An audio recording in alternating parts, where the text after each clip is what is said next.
понимаете, что музыканты могут делать с вами что хотят.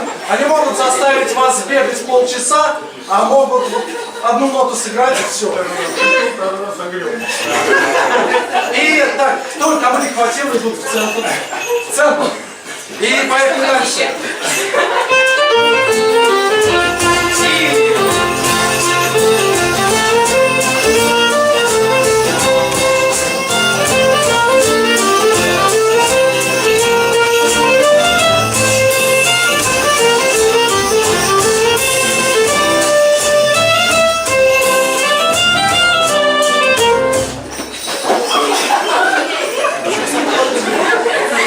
Не даете побегать.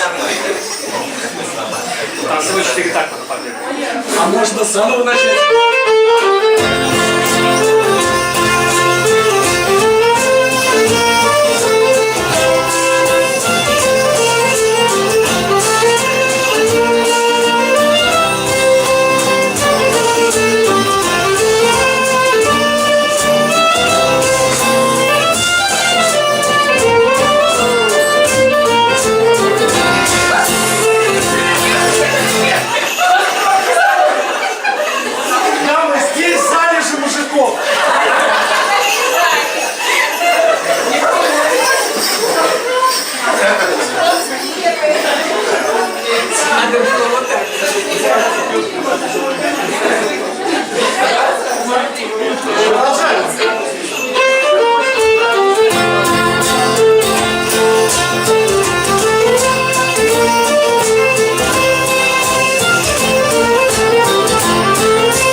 Как еще всем хватило?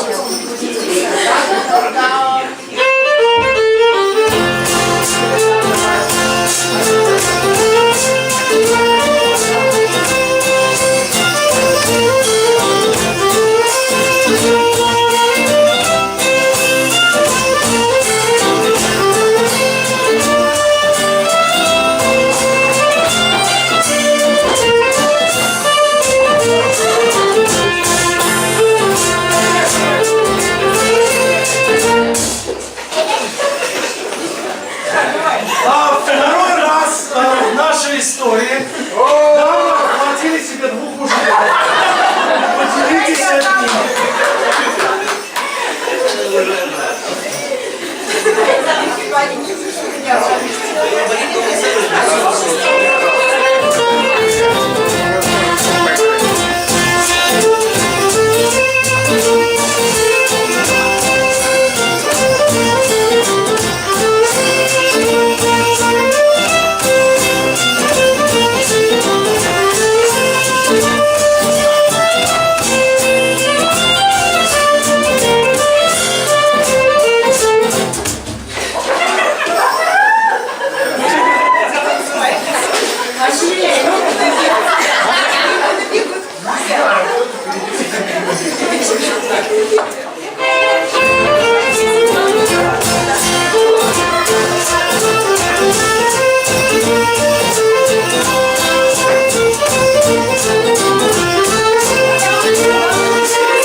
Как вы понимаете, этот танец тоже может продолжаться бесконечно.